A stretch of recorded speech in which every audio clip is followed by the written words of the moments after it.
Over the years of learning game development, I've had to pick up a few new skills. There's the obvious ones like coding, pixel art, and music. There's also writing dialogue, mixing sound effects, and on top of this, it's useful having experience on the design side, designing game mechanics, designing the UI, and finally, my absolute least favorite aspect of game development. My main problem with level design is that it takes so much time to make one of these maps. And just like everything else in my game, the first design is never the final one. So I'll spend time making a level, and after it's been in the game for a while, I naturally get new ideas for how to make the layout better. I'm happy to implement these better design ideas, but it takes a lot of extra time. Especially compared to pixel art, where I can try out ideas quickly and improve on them pixel by pixel.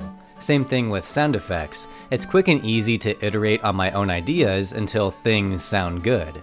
Since designing a whole level is more of a commitment, that means I need to spend more time planning things out and getting the general layout prepared. That's where things get dangerous though. The truth is, I spend way too much time in this preparation stage. I have notebooks filled with scribbled designs for level layouts, and you can see that I draw the same layout multiple times until I have a version that I'm happy with. I'm glad I can come up with better ideas, but in the end, there's one really important lesson that I learned from working on this game.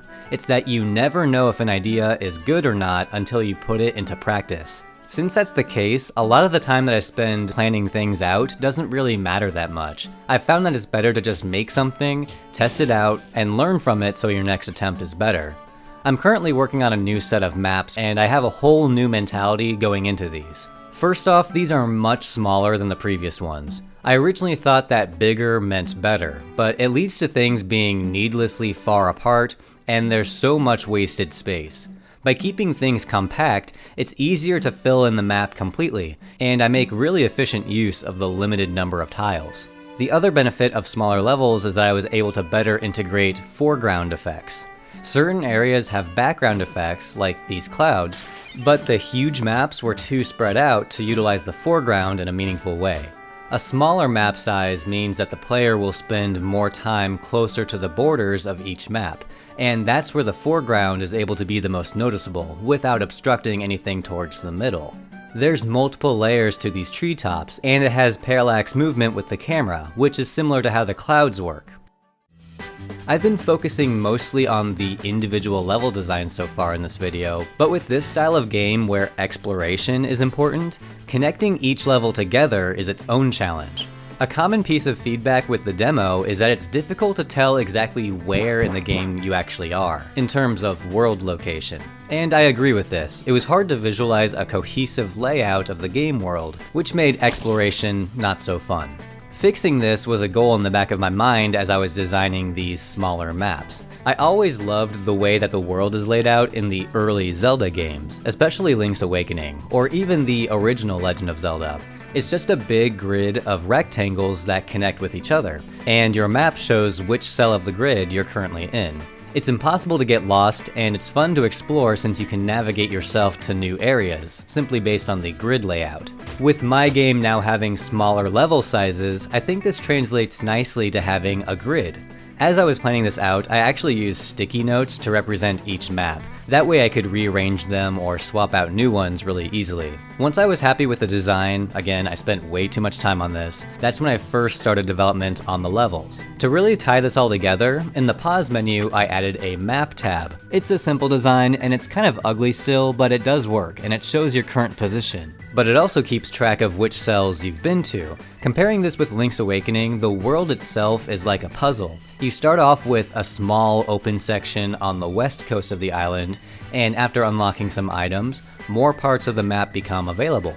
And over the course of the game, you're able to reach every cell of the grid. It's a really satisfying process. I'm currently working on a 5x5 grid for my game, which may sound small, but I noticed something when I planned this out.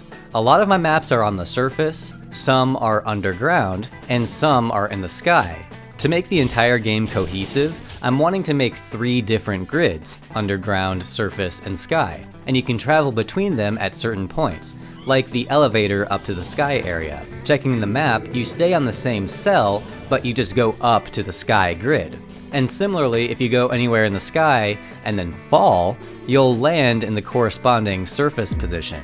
With this, I might add a secret spot on the surface where the only way to get there is to fall from the sky at the right spot. To go underground, there's an entrance through this well, and that's how you get into the cave now. I like that there's distinct styles between the underground, surface, and sky. It makes each grid feel different from each other. And pairing that with the pause menu map, I think exploration will be a lot of fun. Hopefully you're not too sick of me mentioning Zelda, but I was partially inspired by Tears of the Kingdom's sky, surface, and depths when I was designing my world's layout. These 3 maps are interconnected, and each have the same amount of area to explore. There's lots of ways to travel between them, and that leads to some cool moments when you're exploring.